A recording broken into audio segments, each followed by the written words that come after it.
Pemirsa, politikus senior PDI Perjuangan Hendrawan Supratikno menilai turunnya survei tingkat kepuasan masyarakat terhadap Presiden Joko Widodo bisa menjadi catatan Presiden untuk mengingatkan menterinya agar lebih fokus dalam bekerja. Ia menyebut Presiden juga harus bisa mengendalikan para menterinya yang sudah mulai sibuk berkampanye untuk Pilpres 2024 mendatang. Naik turunnya hasil survei terkait dengan tingkat kepuasan masyarakat terhadap Presiden Joko Widodo disebutnya merupakan hal yang biasa terjadi dan itu bergantung pada suasana kebatinan masyarakat saat survei dilakukan. Meski begitu, Hendrawan berharap pemerintah dalam hal ini bisa merespon hasil survei Indikator Politik Indonesia yang menyatakan tingkat kepuasan masyarakat terhadap Presiden Jokowi menurun. Ia meminta Presiden agar bisa meningkatkan soliditas para menterinya agar tidak sibuk berkampanye. Sementara itu, Wakil Presiden Kiai Haji Ma'ruf Amin menyentil beberapa menteri yang dinilai sibuk berkampanye dibandingkan menjalankan tugasnya membantu Presiden. Ma'ruf pun meminta para menterinya untuk tetap fokus menjalankan pekerjaan, bukan justru sibuk berkampanye. Ma'ruf menyampaikan ini saat ini belum waktunya bagi para menteri di Kabinet Indonesia Maju untuk berkampanye. Oleh karenanya, Wakil Presiden meminta para menteri untuk tidak meninggalkan pekerjaan dan tetap fokus menjalankan tugas membantu Presiden. Pernyataan Ma'ruf Amin ini senada dengan pernyataan Presiden Joko Widodo yang meminta kabinetnya untuk tetap konsentrasi pada masalah pandemi dan ekonomi global.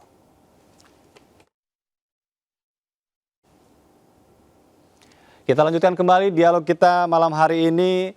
Mungkinkah reshuffle jadi dilakukan di pertengahan bulan ini? Saya ke Mas Huda. Tadi beberapa kali Mas Ray menyebut begitu kan beberapa pilihan partai politik begitu. Bagaimana sikap sebetulnya dari PKB sendiri jika memang reshuffle itu nyata terjadi? Ya, sekali lagi kita serahkan pada Presiden soal apakah akan menyentuh kader PKB yang di kabinet. Ya tentu kita sejak dari awal portofolio PKB itu bagian dari komitmen perjuangan yang sudah kita lakukan tahun 2019. Pahitnya Mas Ray, kalau toh ada kader partai PKB yang tersentuh, ya kita pastikan mungkin sekali lagi ya diganti lagi dengan kader kita sendiri. Oke, ya, rotasi gitu ya. Masih banyak alasan lain saya kira di luar kader yang portofolio B yang menurut saya secara objektif bisa menjadi bagian dari setting latar belakang Presiden untuk menggantinya. Salah satunya adalah pertimbangan dari yang disampaikan tadi oleh beberapa pihak termasuk oleh Pak Wapres, Kiai Ma'ruf Amin, teman-teman yang hari ini beberapa menteri yang sibuk kampanye bukan malah membantu visi-visi Presiden. Baik, jadi kalaupun itu akan direshuffle, menurut Anda masih ada ya menteri-menteri lain yang tadi yang sibuk berkampanye sebelum waktunya begitu? Ya, publik bisa menilai saya kira, apalagi yang politisi, apalagi Mas Ray saya kira. Ada dua nama, kira-kira ada dua nama itu Bung Saiful. Pertama Pak Erlangga Hartarto, Ketua Partai Golkar, dan yang kedua adalah Pak Erick Thohir yang kelihatan banyak sekali melakukan aktivitas yang berhubungan dengan 2024. Kira-kira apakah keduanya menurut Anda juga reshuffle? Siapa lagi? Masih ada lagi baik, artinya menurut Anda ini banyak begitu ya yang mencoba untuk memiliki agenda sendiri begitu Mas Huda? Kalau basis objektifnya terkait dengan reshuffle ini, saya kira orang-orang kabinet di luar partai politik yang saya kira lebih tepat untuk dievaluasi. Baik, saya ingin ke Mas Raja. Ini kalau berbicara tadi tentang manuver politik yang tadi sudah disebutkan juga, salah satu namanya adalah Ketua Umum Golkar. Bagaimana ini Anda menyikapi ini? Ya, saya kira tidak objektif lah kalau dihubung-hubungkan bahwa karena beliau adalah ketua umum partai lalu dianggap bahwa beliau lebih meluangkan waktunya untuk katakan konsolidasi ke daerah dan ke kader. Saya kira itu menjadi hal yang biasa. Namun yang harus perlu dicatat bahwa sepanjang pengetahuan kita di Partai Golkar, Pak Erlangga nggak pernah meninggalkan tugas pokoknya sebagai Menko ya. Dan beliau memimpin semua rapat-rapat di kabinet, khususnya di kementerian beliau, Menko. Dan juga punya hasil gitu loh. Dan itu dibuktikan oleh pernyataan-pernyataan masyarakat.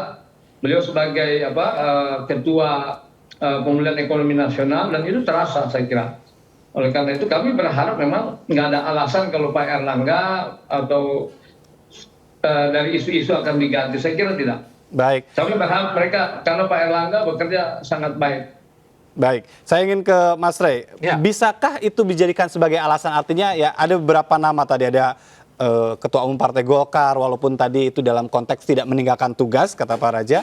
Kemudian juga ada Erick Thohir, ada Sandiaga Uno, ada Prabowo Subianto, itu kan kelihatan gitu. Dan itu jadi radar survei beberapa kali, indikator juga menyebutkan nama-nama itu. Bisakah itu jadikan alasan mengganggu kinerja pemerintah?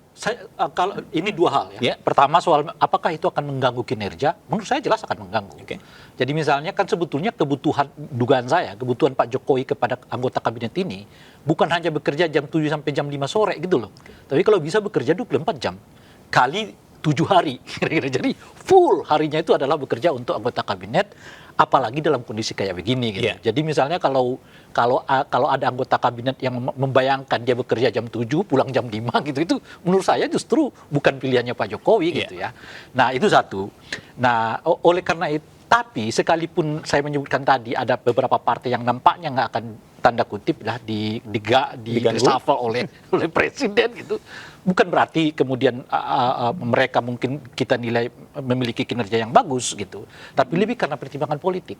Dalam hal ini misalnya kalau presiden menjaga PDI, menjaga Gerindra dan menjaga Golkar, tiga terbesar dari partai-partai yang lain, setidaknya kalau beliau mau mereshuffle partai-partai yang di luar itu gejolaknya mungkin nggak terlalu tinggi gitu.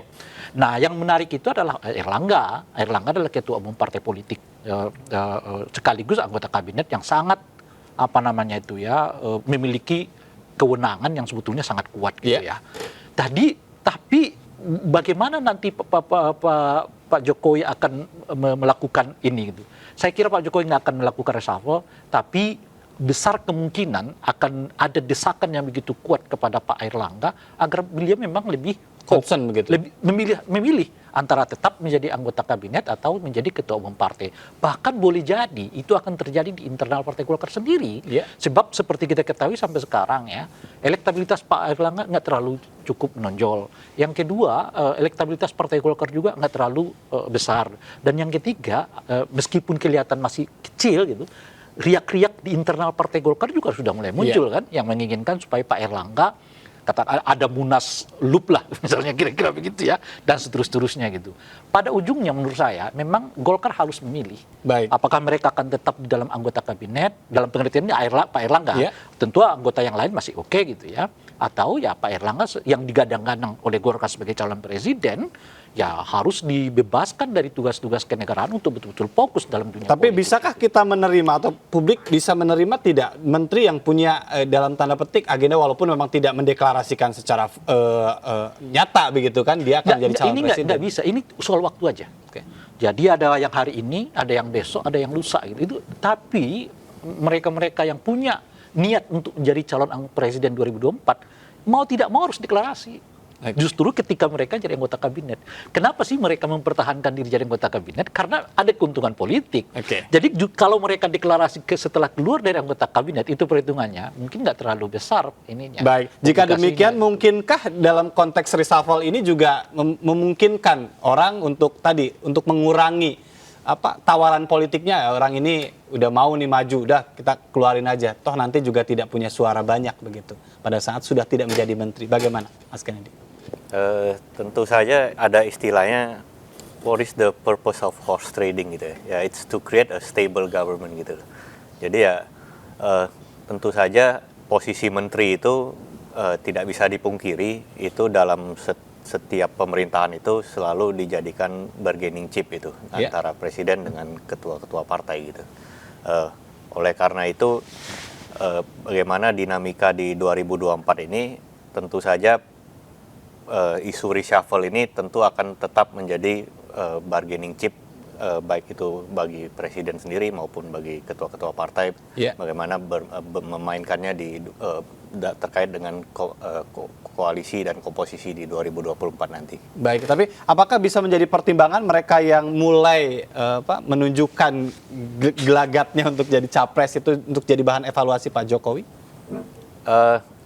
Tentu saja semuanya bisa menjadi bahan pertimbangan ya, tapi intinya kan ketika kita bicara dengan kinerja menteri, tentu yang bisa menilai itu presiden dan juga rakyat, itu kedaulatan ada di tangan rakyat. Rakyat sendiri yang akan menilai baik itu dari persepsi maupun sesuatu yang objektif terkait dengan misalnya isu minyak goreng, tata kelola minyak goreng, itu kan yang dirasakan langsung oleh rakyat, maupun misalnya isu kelangkaan pupuk, itu pun juga bisa dirasakan langsung oleh rakyat. Nah, dari situlah kita bisa menilai secara objektif kinerja menteri-menteri terkait di... Tapi ada memang kalanya masyarakat tuh menilai isu yang memang sangat menonjol, tapi ada juga menteri yang nggak pernah disebut-sebut sama sekali, belum tentu bagus juga kan? Oh iya, tentu saja. Tidak berhubungan langsung dengan isu keperluan publik yang lebih dalam gitu. Baik. Tapi begini ya, saya mau katakan begini.